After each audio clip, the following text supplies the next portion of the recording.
All right, so let's get started. It's 11. Thank you for everyone that has joined. Really appreciate your time today. We're just going to get straight into it. So, as a quick introduction to Randy Hurtado, I'm surprised if many people don't know you in the industry by now, but really appreciate the time. Randy Hurtado is a husband, a dad to six, a papa to two. He's also a retired fire captain in a private first class in the Texas State Guard. Reason why he's doing this live event today with us is that he's also the COO of the DT companies based out of Texas. Just to name a few of the accomplishments that they have been able to achieve, is voted one of the top 100 roofing companies in America by Roofing Contractor Magazine this year. Are also Owen Corner's top performer for the South in 2021. Randy, it is my understanding that you started off as a sales rep originally for the DT companies, used a lot of these strategies we'll be discussing today to grow the company from 1.8 million in 2016 to 22 million in 2021. So appreciate your time today. Kind of want to just open up with just a little bit of what that experience looked like of getting into the industry, figuring out how to create these strategies, creating that success, and then building upon that. Absolutely. You can hear me okay? Yes, sir. All right, great. So thank you for having me today. So yeah, that is true. I got into the industry originally working for DT Roofing as a salesperson. I had spent 24 years prior. I ran a IT consulting company, and some of my clients included the Pentagon, Halliburton, all of the Fortune 50s. My experience was going in and making sure that we could lock down their environments from bad actors coming in. Did that for a long time. And in 2015, I was introduced to the roofing world. I had ended up opening up an office right next to DT Roofing. And my personality is that of one that likes to flutter. And I was, in between my breaks, I would go next door and kind of chat it up with the owner of the company. And we would go to lunch, and after a while, we built a relationship out of it and started talking about, ails, that he had in his business. And I didn't know anything about roofing or construction at the time. I knew about business and relationships and sales. And so threw a couple of little nuggets at him that he tried out, and they worked. So of course, he started, hey man, why don't you come work for me full time? And at the time I was confident, or I was, content in what I was doing.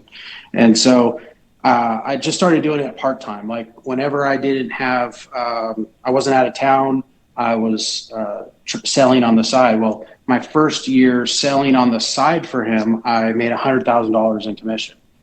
And I was thinking to myself, and of course talking to my wife, I said, man, can you imagine what it would look like if I did this full time? And God has a sense of humor sometimes. And shortly after asking that question, the largest contract that I had, they were bought out for $100 million. That's awesome. And they no longer needed my services anymore, which was a huge answer to that question of whether I need to be doing this full time. And so went in and talked to Derek, my now partner. And at the time we were averaging about $1.8 million a year consistently. But I just had one request of him. I said, listen, just let me run it. I said, because you handle the back office stuff. I want to handle the sales and marketing stuff. And if you'll trust me with that, then, I think that we can make this happen. And it went from 1.8 to 3.8 to 5.7 to 7.8 to 10 million to here we are today, last year at 22 million. And most of that's residential. We did have last year a little $3.5 million commercial job that we won, also out of relationships, which we'll talk about in a moment. And so about halfway through that is when I asked for equity. Awesome. And he was awesome enough to see the value in what I was bringing to the table, and you put in the sweat equity like we were talking about earlier, and yeah, it's very that's impressive right. growth. So, Yeah. the most important key that I think I just heard out of that was creating relationships, and that's kind of what this event is about today, is to discuss actionable strategies to build successful relationships for your roofing company. We were going with realtors, property managers, insurance agencies, and then you have that one bonus industry, insurance agents. But do you want to kind of go down the list of just starting off with realtors and getting into the questions? Yeah. All right, Yeah, absolutely. So first one, So, go ahead. But I was kind of going to say just like one of the questions is, what were some of the issues you identified that realtors were having that you were able to solve? And then you can kind of run from it from there. Sure, sure. So one of the benefits of getting into an industry that you don't really know a lot about is you get an opportunity to not fall into the mistake that a lot of people make, where you think you know everything, and so you're just going to run with it the way everybody always has. And so in my case, I really didn't know a whole lot, but I wanted to understand how what we offered affected realtors. And oftentimes, realtors will list a property, they will get a buyer on the hook. That buyer will hire a home inspector to come out, and everybody that is in the room has gone through this. The inspector will find something wrong with the roof, potentially, and then that's when they call. Well, my option period's up tomorrow. Can you get out there and tell me what he found and give me a resolution? Well, that's not the optimal time to be out there on that roof. The optimal time is to be out on the roof prior to their hair being on fire. And so what we've done locally is we have conditioned our realtors to contact us prior to their listings. That way, we can get up on the roof, we can give it a proper inspection, and give them one of three responses. Either everything looks great, and give them a report that they can, that the new buyer can take to their insurance company when they're going to get insurance, or there's just a couple of repairs that need to be made. Here's a list of what needs to be done and the price, or no, this is a full replacement. You need to call your insurance company. There's hail damage everywhere. Okay. So the good thing about that, of course, is you're getting that elephant in the room approached right away, and they're able to update their listing with brand new roof, which increases the value of the property. It's one less negotiating tactic that the potential buyer is going to have. And so it's about, you're going to notice a theme in this today is you providing value to them instead of you asking them for something. Of course. And giving them and being part of their process. Because when you're part of their process, they're always going to call you. They're not going to call anyone else, because they're going to remember all the other jobs that they got paid commission on where you were a huge part of that. I love that. And then the one thing that I heard was condition. Can you kind of dive into that a little bit more of how you conditioned them to see that value? Was it how you presented it? Was it like... You got to get in front of them, obviously. And so being out there, being persistent, being in front of them constantly, bringing them breakfast, finding out when their meetings are, when they meet as realtors. Oftentimes they're happy to have somebody come out and present. They're not going to give you 30 minutes, but they're going to give you 5 or 10 minutes. You bring breakfast, you give your pitch, and that's one of them. And that's how you sound different than everyone else who's coming in and just saying, hey, call me when you need me.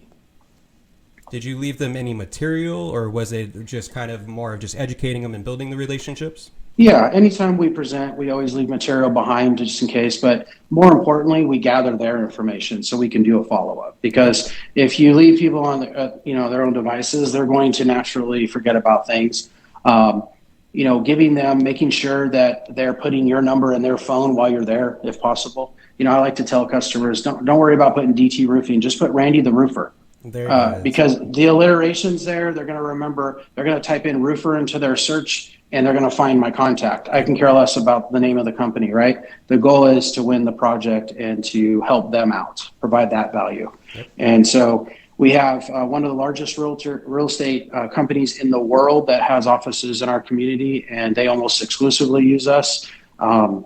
Of course, you're going to have a few outliers that have relationships with other roofing companies, and so they're going to continue to stick with those folks, and they should, because that's where their relationship is. And but where we're going to have the opportunity, we're going to go into those new markets. We have 5 main markets that we serve, our headquarters county, and then 4 surrounding us. And we go into those and we build relationships with the chamber, with realtors, with insurance agencies, and that's awesome. And even with beyond building the relationships, do you think that the follow through of the project and just the quality that you guys do is a big factor in that as well? It's not just the upfront relationships, it's the whole experience that they're getting out of you? It's absolutely the case. The worst thing you can do is try to take every opportunity to just grab low-hanging fruit.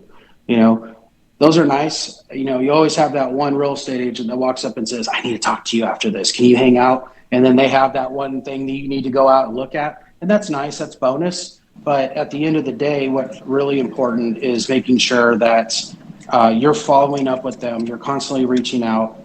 And by doing that, you're building that relationship. Not it's not just, this guy's going to do something for me. I was texting this morning with one of the real estate agents that I just went out and inspected a commercial property for her on Friday, and just cracking jokes with her across that. She was laughing and everything. That's how you build relationships. We got some feedback being genuine coming through. and authentic, and like you were saying, providing value, which I love.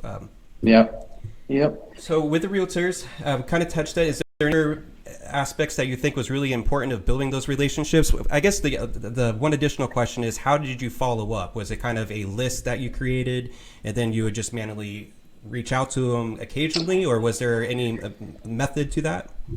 I live off of my phone, so everything that I do is on my phone. I will, whenever I save a realtor or whatever industry I'm dealing with, I always make sure that I put a keyword in the notes section that I can search on. So that way I can find all of them at once, and then I'll send out texts to them following up, seeing how they're doing. I just got back into the field just recently.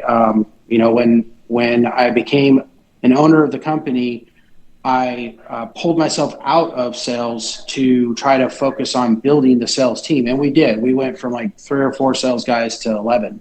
That's awesome. But I didn't realize until recently, when I was going through the sales transformation group training, that my strengths are to be in the field.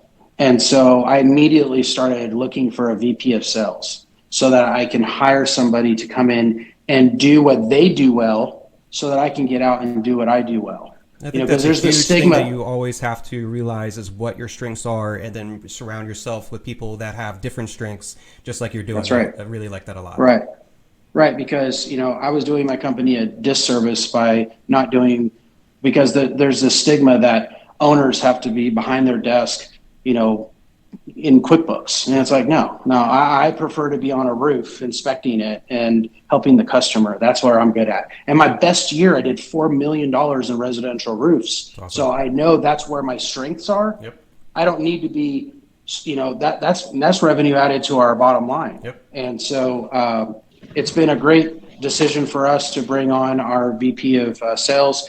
He actually was a 30-year trainer for that real estate agency that I told you about. Okay. One of the largest real estate companies in the world, and I quite mean the world. And so he's right here in our backyard. So I didn't have to go out into the Metroplex to look for him.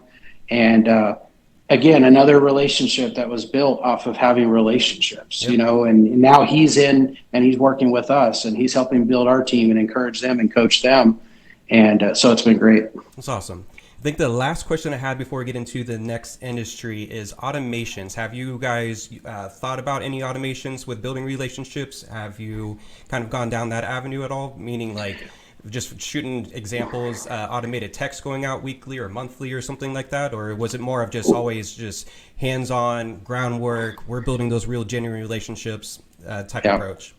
Yeah, you just nailed it. So I haven't been a big fan of doing that because people that are doing this long enough, they know when they're being botted and when they're being actually, texted by somebody who really wants to have a conversation with them. And I like that feedback a lot. And I am in a lot of automation, but I think it's a very genuine, it's a very fine line of you can tell if it's a text message or if it's starting to start a conversation. So I do really appreciate your feedback of it's. Well, and the worst thing that can happen is you literally had a conversation with that person the day prior, and then your auto bot sends out a text to them, and they're like, "We just talked about this." That is not genuine at all. And so then from there, I'm big on taking but being purposeful too. We talked about this when I spoke at the Sales Transformation Group about being purposeful about your day, like your calendar. If you wake up in the morning and you don't already have your entire day lined out, ready to execute, then you're going to fail. And one of those is making sure that you block out time. So if you have to block out 2 hours for relationships and go in and just call down your deal. Hey, it's Randy over at DT. I just wanted to check in with you. Haven't heard from you in a little bit, blah, blah, blah. Or, hey, how was that transaction? Did you guys close on time? Awesome. That's great. We'll remind the customer that the warranty goes with the address and not the person that sold it. So they still have a 5-year warranty, and just keeping that information going, and you literally build a friendship with this person to the point where they almost feel bad calling anyone else. That's awesome. Because that, you're going to always take care of your friends. Yep. And do you feel that you've been able to get this into your sales reps as well, of doing this type of method and system of outreach? Oh, Is yeah. that something that you're trying to improve upon, or something that you've been able to do really well? Others can definitely improve more than some of the others, but as a group, we're doing a great job at this. What do you think was the key point of being able to accomplish that? I think that's a really important experiencing it, trusting that the process works, okay. and then experiencing it. And after, getting call after call, I have one of my guys, he's actually on the call right now, awesome. Dwayne. He started doing this, and then it gets to the point now we have a round robin system, right? Whereas calls come into the company, yep. we'll assign them to the guys out in the field. Yep. They're company generated leads, and there gets to a point sometimes where he takes himself off round robin because he's inconvenienced by it, because he has so many calls coming in from real estate agents or from insurance agencies asking him to go and inspect a roof or what have you. He's been able to he doesn't build have time. his own network, his own pipeline, and not having to right. rely on the companies generating it. Yep. Absolutely. And so that's a huge part of it, is being able to build that core. So you're basically turning all of these folks into salespeople for you. Okay. Yeah. I love it. So I think we dived in really well into the realtors, and just a lot of just mindset and just how you've been able to generate that success with that. So I guess we can go into the next one of property managers. I know this is a really big one in the industry, that a lot of people want to build solid relationships with property managers. Kind of just open scenario of where you want to start with that, of what is the most important factors of creating value to be able to build those long-term relationships with them. So as we go down the list of the various industries, it's everything I just said about the last one. Yeah, it applies a lot. But the unique approach is, again, not coming at them with, I want your business, I want your money. It's, what can I do for you? And oftentimes, it's really hard for property managers to get, when we could just use roofing. Like, we have a construction company, we have a garage door company, so this works in all industries, service industries, but let's just keep roofing in top of mind. It's really hard for them to get a roofer to come out just to do a simple repair, right? Because as soon as they hear, I just need a repair, a lot of roofing companies or a lot of salesmen will just, I don't have time for that, I'm only looking for replacements. So if you can go out and build a relationship with a property manager where you say, listen, every time you have a nail pop, every time you have a rusty nail that needs to be sealed, call me. What do you think they're going to do when the area that they manage 50, 60 properties gets hit with hail, and their property owners are telling them, just find somebody?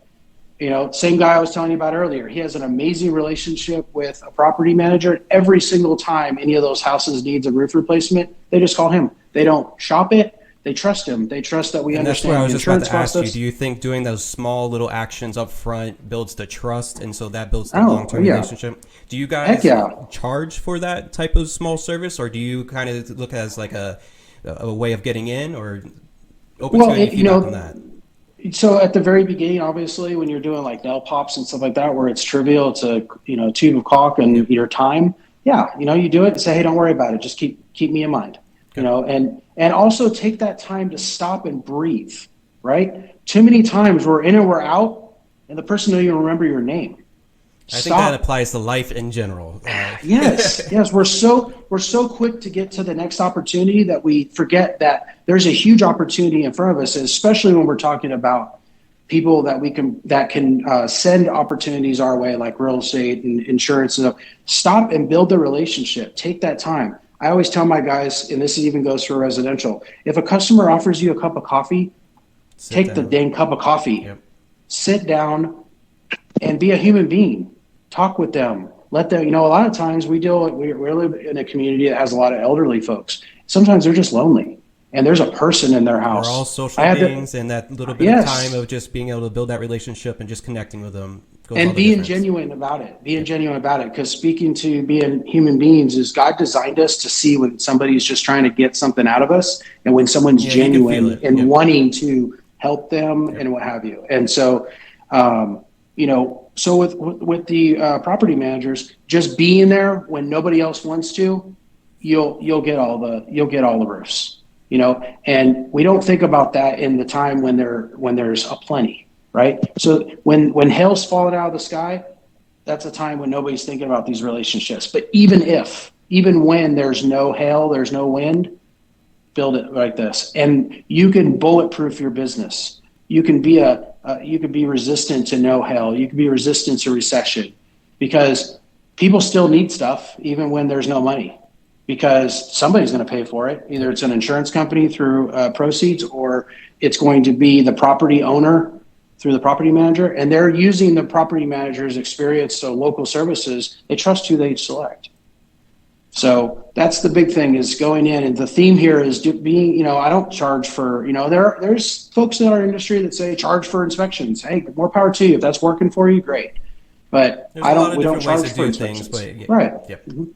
I don't charge for inspections because I'm going for the relationship here. Okay. And it's proven to be successful. Very much so. We have a lot of real estate agents that contact us daily to go out on their behalf and give our professional advice on things. Okay, so. I love it. So I guess, a lot of it's going to be applying again, but we're going into the next one, insurance agents. So insurance agency, I asked this question. We had a room of about 100 at the Transform conference when we had the panel. And I asked everybody in the room, I said, raise your hand if you'd be brave enough to tell me what your approach is when you walk into an insurance agency. One guy raised his hand, a young guy. And he said exactly what I knew he'd say. He said, I walk in, I give them a stack of my cards and say, if any of your customers need any roofing needs, just give me a call. And I said, and that's exactly what most of us do. But we're not providing any value other than the off chance that the customer comes into their insurance agency and asks them for a roofer, and then they're not going to recommend them necessarily. I mean, they'll see the cards there. Sometimes, if the cards are still around. Yep. Sometimes they grab the cards as soon as you leave and toss them in the trash because there's no relationship. Yep. What some of my guys do is walk in and say, can I talk to whoever writes your policies? Okay. Well, what's the first thing that's going through that gatekeeper's mind, the person at the front that can stop me from getting to these people? Oh, this person wants to write an insurance policy. So they're going to get me who I want to talk to. Okay. Then when I get in front of that person, I'd say, listen, how many times have you written a policy, and then 3 months later you're replacing that person's roof knowing dang well that pea-sized hail that just hit 2 weeks ago did not do the damage that was found up there? Okay. And they're saying, oh yeah, exactly. What I want you to do is every single time you write a policy, I want you to call me and I will go out and inspect that roof before you sign on the dotted line. And one of two things is going to happen. You're going to hear, we're going right back to the real estate, you're going to hear a clean bill of health, a couple of repairs need to be, otherwise it's going to leak, or this roof's toast, have them call their current insurance company to replace this roof. Okay. So we get the current insurance company to replace the roof. Who do you think they're going to use to replace the roof? The guy that found the damage, right? Because their insurance agent, who they trust and are getting ready to write a policy, says, this guy is solid. So we get the roof, then we hand deliver that customer back to them. They write the policy. They have their risk score is way low because now it has a brand new roof on it. So they know they're probably not going to be filing a claim for a long time. So what do you think that agent's going to do every single time they're going to write a policy? Yeah, it's a no-brainer. You're providing value. It's just a no-brainer. Right. And so it's just thinking a little differently. It's oftentimes we go in with a mindset of what can you do for me, not realizing that if you just change your thought process a little bit on what I can do for you, you're still going to get the end result. And in fact, right. Even more so than the first way. Yep. No, I love that mindset. Perfect. So then I guess it's time for the bonus industry that you were talking about and diving into that. And then we can kind of, I guess, open up the questions for anybody in the group. Right. So when you approached me on this, you said specifically about realtors. And so I had the whole deal about realtors, and I was going to mention insurance agents as the bonus industry because, however, I have since come up with something. So anybody who's looked up our companies, the dtcompanies.com, you'll find we have 4 companies. Correct. And one of them is an exterior cleaning company. Now, some people think you're a roofing company or a construction company, a garage door. What do you need exterior cleaning for? The reality is we got into exterior cleaning because, one, it was needed in our area. The stone, the roofs, they look terrible. And there is a method. In fact, the Asphalt Roofing Manufacturer Association has the proper method for cleaning a roof with algae on it. Okay. You can look that up.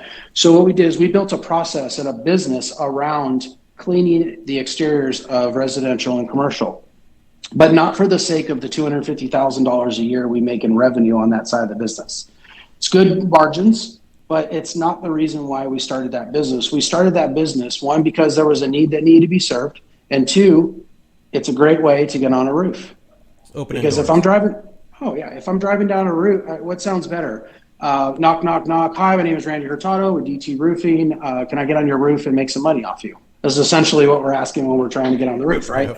And if Ronnie or Heath over at Avco heard me knock a door like that, they'd punch me in the face. But if you said, you know, I was driving through your neighborhood and I couldn't help but notice the black streaks going down your roof. Are you aware of what's causing that? No, what is that? It's called 𝗕𝗂𝗶𝗹𝗂𝗶. It's actually an algae that's feeding off the limestone in the shingle. And not only is it unsightly, but it's also wearing down your roof. It's eating the product that your roof is made of.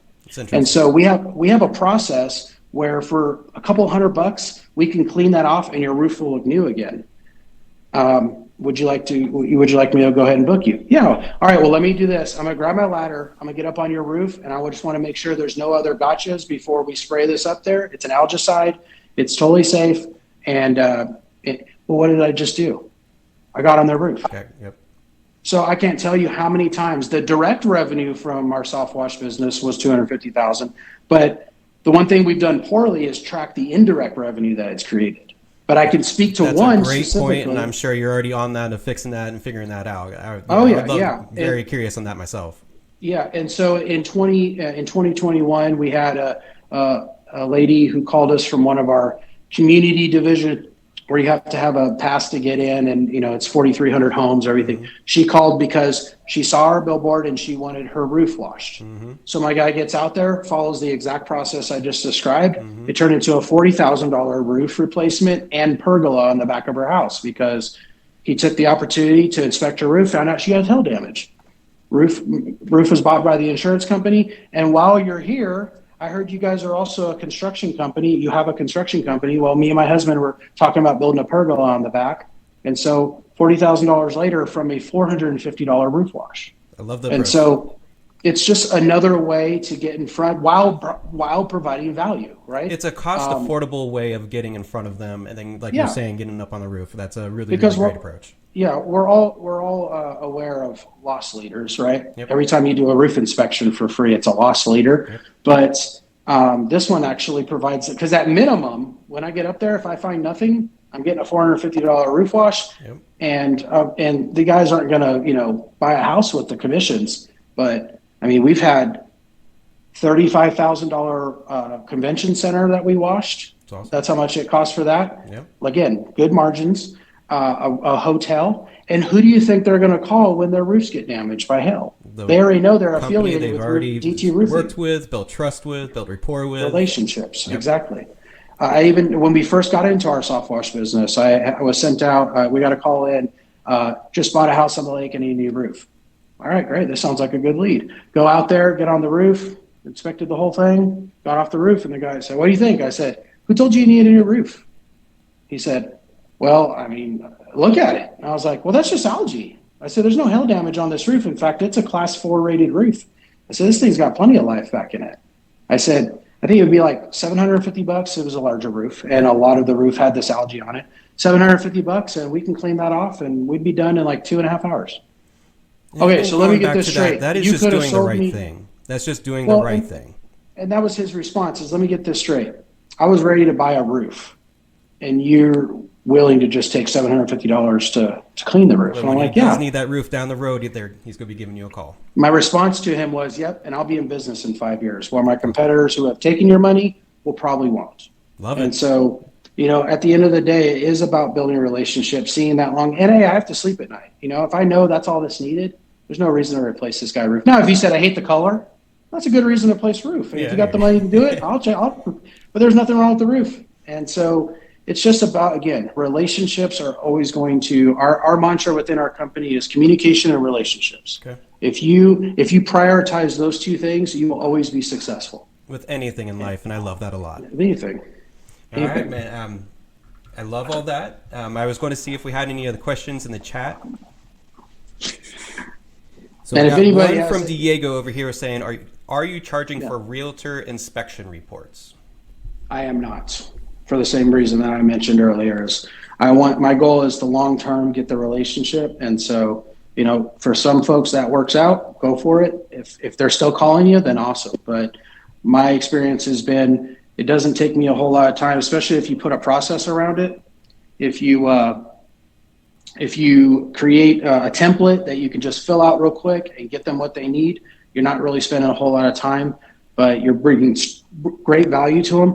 This was a great experience. So I'm in Abilene, Texas, which is 2 hours from our headquarters. We have a guy that's living out there that's related to my partner. And so he's like, hey, why don't we try it? It's a market that's 3 times the size of our headquarters market that we did almost all of that 22 million in. That's awesome. And so he's like, hey, Michael wants to try out that market. Let's give him a shot. I said, let's do it, right?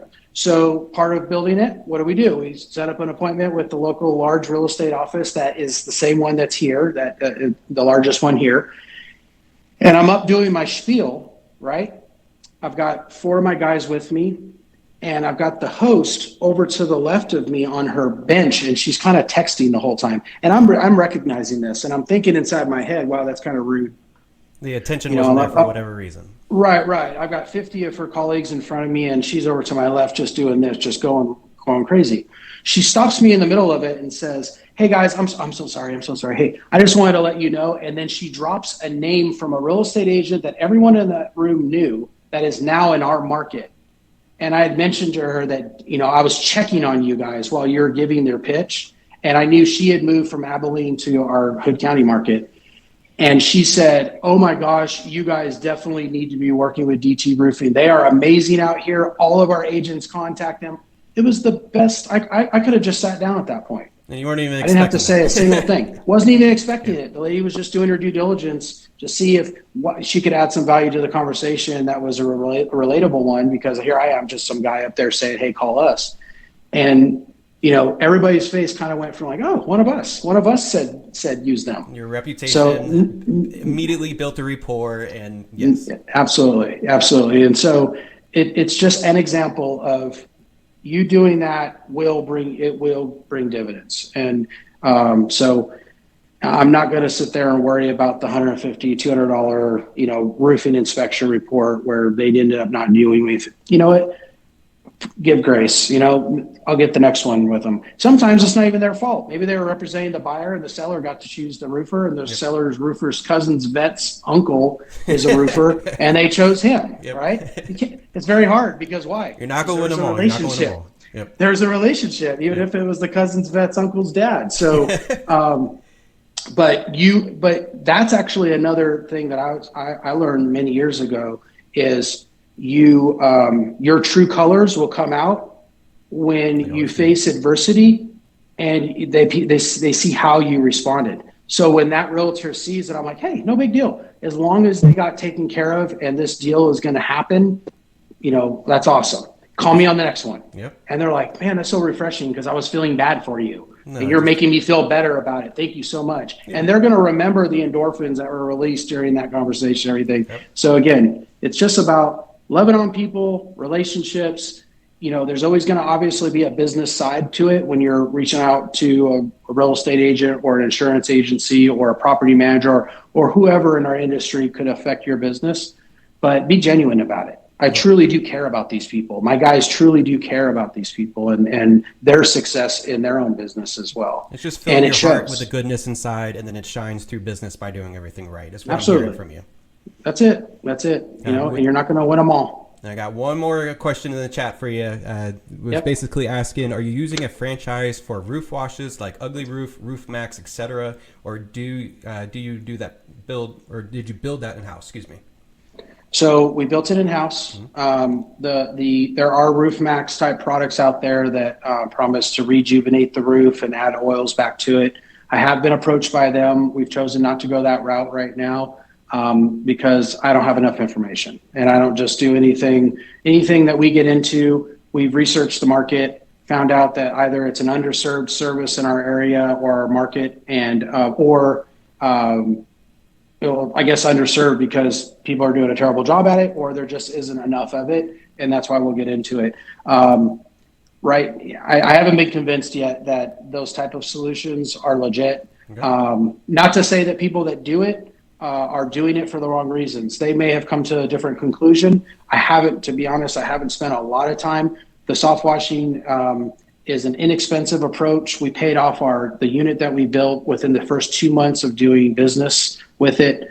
And from then it was just material and labor. And the material is pretty inexpensive. So if anybody is interested in that, talking more about that one-on-one, just hit me up on Messenger, or Ryan has my cell phone. You can hit him up and he'll give it to you. But and that's another thing too. I love helping people. Like, and that's why I asked you first to do this event for that reason. I just love how much you've impacted the industry by having that openness to share just genuinely what you've learned, the value you've been able to create for the company that you're working with. Just really, really appreciate that about you. Yeah, we've got competitors in our community that I'll absolutely, like, I'm friends with them on Facebook. They post a job there, and I'm like completely encouraging them. At the end of the day, me encouraging them and them being successful is not going to dictate my success. That is my mindset. I am going to be successful regardless of whether they're in my industry or not. So if I could throw a couple of little things, nuggets at them that bless them and help them to grow their business, that's awesome. But we're going to continue to chug along. And so that's you definitely accomplished that in this conversation today, and really, really appreciate it. I guess I did record this, so I was going to slice it up, but also post it over on social media through different places. If I get any questions coming my way, I'll share them with you, and just really appreciate your time today. Was there any last comments you wanted to make for the group? Nope. Just get out there, hustle, but do it right. No one wants to buy a roof from a used car salesman. There you go. Thank you for your time today, Randy. I appreciate it. We'll be chatting more, and we'll share with you when this video is ready. Y'all be blessed. All right. Thank you. Bye, guys. Thank you, everyone.